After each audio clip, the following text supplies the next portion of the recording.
What's up, YouTube? This is GW Transport. I'm getting ready to put on an aftermarket coolant reservoir. It's called A Premium. It says expect more. Come with a installation instructions.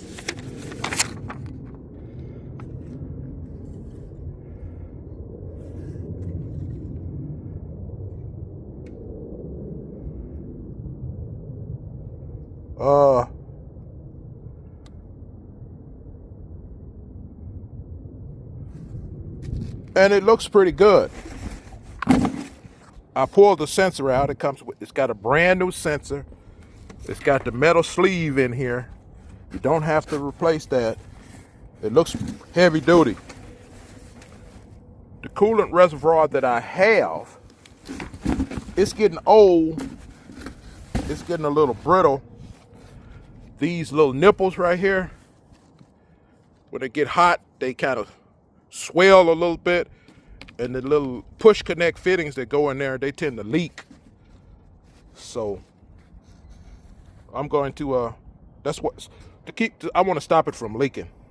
So that's why I'm replacing that. Now the one on the engine is steel. So I'm gonna put some silicone on that and push it in there. I put a little bit of silicone on these. Silicone, you let it, if you want it to be, especially in something that's just push in, connect, not use much. You're not supposed to put silicone on anything like that, because if you push too much, it'll get down in there in the coolant, and you don't want that. But just put a little taste on there so it won't get down in the coolant. You know what I mean? And put it on there, let it dry 15 minutes, 30 minutes, so to get a little hard, push it in there. That ought to be an excellent seal. But I think this is a pretty good one. At the dealership, this thing is $600. Aftermarket is $250. I don't think they got an aftermarket no better than this. I paid $150 for this on Amazon. I'm gonna leave the name of the one I got in the comments. So I'll get back with you guys after. I've heard that this cap, some people aftermarket say this cap's no good, the top cap's no good, but on this one, everything seems to be good, man. So I'm getting ready to put it on. I'll let y'all when I get it put on. Mac Volvo got a lot of the same parts.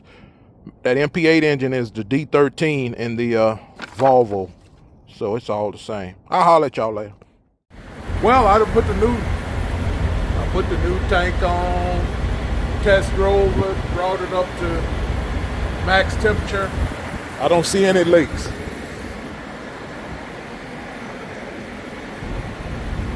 Fits good. Only problem I had is this bolt right here was off. Before I mounted it. You have to wallow it out a little bit, before you mount it. But other than that, it fits good. And for $150, beats the hell out of aftermarket $250 and OEM $600. So that'll work. All right, I'm gonna take this truck to the yard. Talk to y'all later. Well, YouTube, that coolant reservoir works out really well. Oh, I'm glad I bought it. One thing that people say about aftermarket coolant reservoirs is that the coolant sensor never worked. Well, the coolant sensor in that one works perfect. So that is a Mac Volvo coolant reservoir. And the lines is just push connect. It's two lines. One comes from the radiator and one comes from the engine that push connect into the reservoir.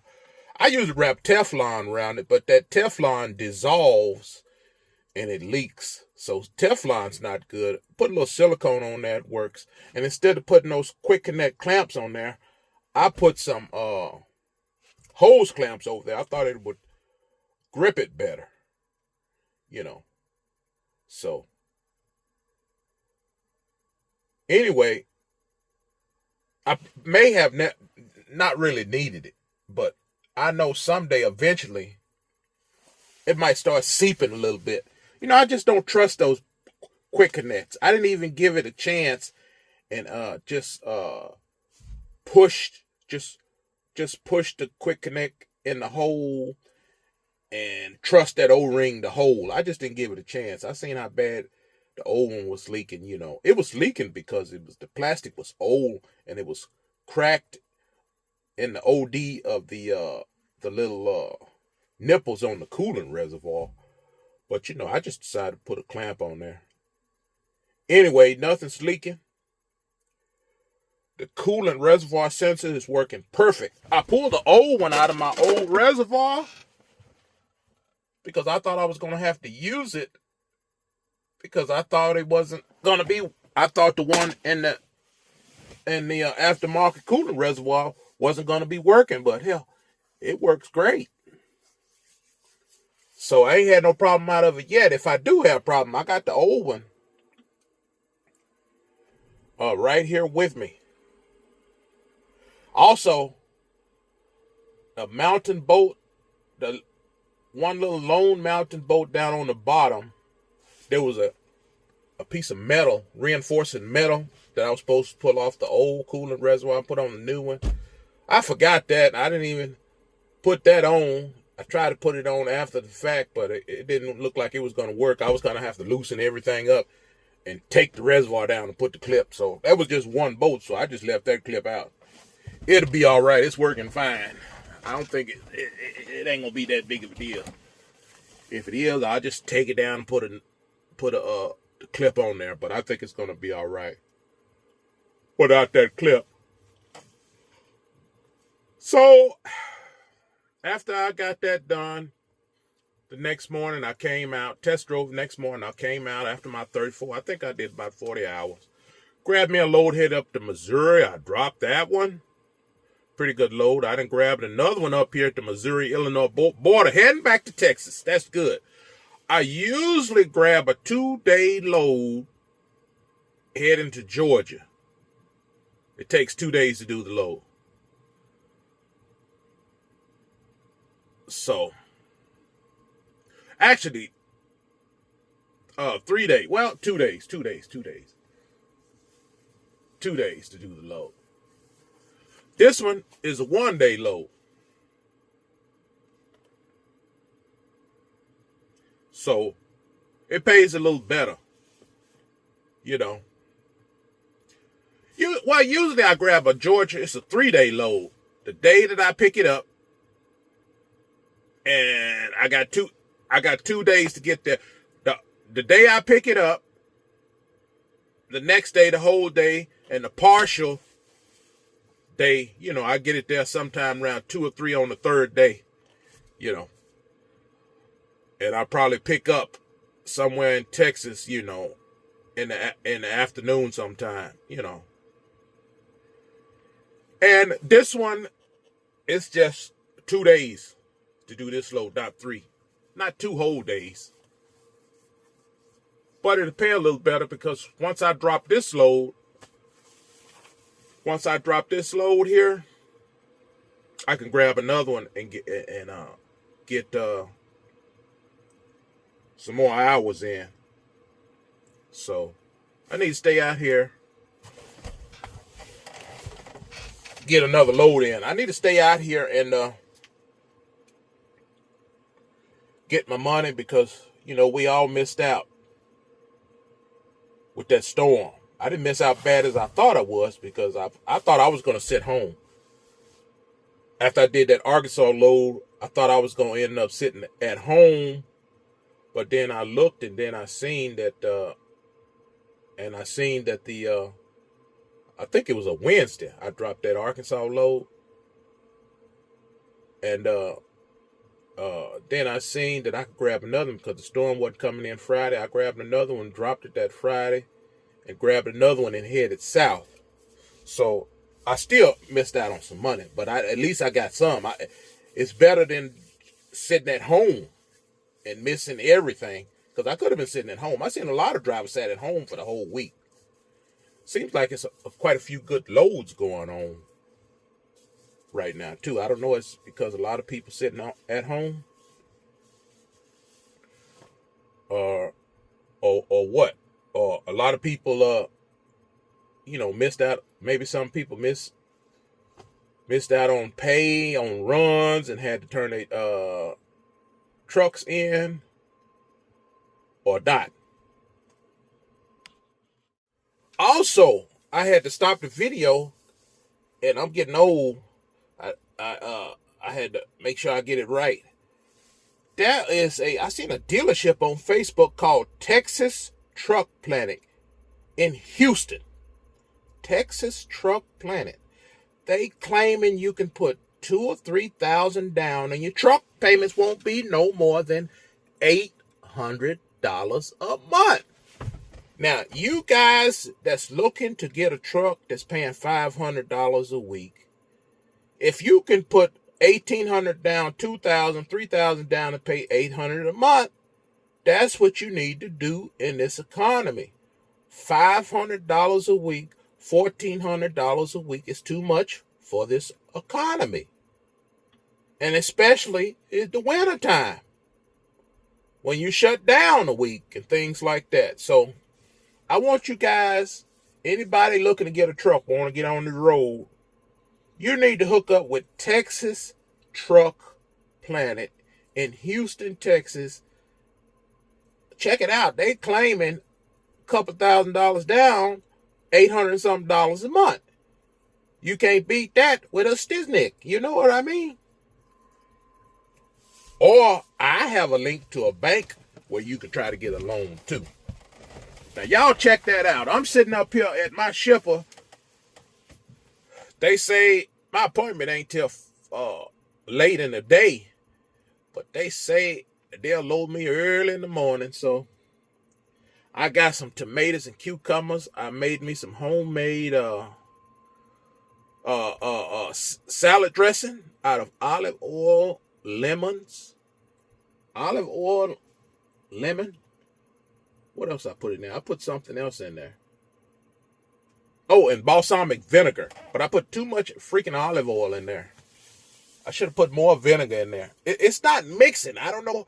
You know, the store-bought vinaigrette salad dressing, it's more watery than mine. Mine is so thick. When I pour it out, all I taste is olive oil. I put too much olive oil in there. I don't know. You know, they use a lot of chemicals to make things mix better. The big stores, big manufacturers, they know the chemicals to put in things to make them mix real well. I can't get that olive oil and that lemon and that balsamic vinegar to mix well. For one thing, I put too much olive oil in there. I think I should have put a little more balsamic vinegar and lemonade and lemon juice and probably a little water in there. Not so much olive oil. But I'm finna eat that. Also, drivers, you know, I found I don't eat so much truck stop food. You know, I usually eat sausages and chili beans. I get a whole case of Walmart chili beans and beef sausages, and I go to the truck stop. I don't get all that bread. I've been eating a lot of fried chicken, and my stomach been swelling up. I'm finna go back on my stop eating so much fried chicken and go back on my beans and sausage diet. It's not that bad.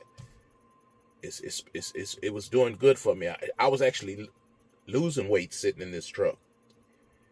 I seen some little smokies at Walmart, beef little smokies. I can get those beef little smokers, microwave them down, and then get my chili beans, microwave them, mix them together, put a little cheese on there, and be good to go. But I left all my little smokies in the freezer. So I'm glad I got me a load heading right back to Texas. I'm going to go get my little smokers and put them together with these chili beans, and it's going to be on and popping. And back on the road I'm going. Right now, tonight, I got tomatoes and cucumbers, and I'm going to put a little bit of my olive oil salad dressing on there. And I got some other salad dressing I'm going to stick on there, salt and pepper. And I'm going to lay this old tail down. Everybody in YouTube land, have a blessed day. I will holler at y'all later. Also, on that reservoir, the mountain boats to that reservoirs, that coolant reservoir, especially on the top, you don't want to tighten them too tight. Just get them tight enough to where you think it's not going to move. Snug, a little over snug. Because the radiator is plastic. And if you tighten it too tight, you'll crack the radiator. So maybe about 45 foot-pounds. And put some blue Loctite on it. Something like that. If you tighten it too tight, they say you can crack the radiator. Then you have to pull the radiator out and put a new radiator in there. So be careful, especially with the top boats. The ones on this driver's side, the radiator sits down in a steel casing, and the side mountain boats tighten up in the steel casing. But the mountain boats, the four going across the top of the coolant reservoir, bolt right down into the radiator. It has some little thread inserts in the radiator. And they say if you tighten too tight, you crack the radiator. So be careful with that. Everybody take it easy.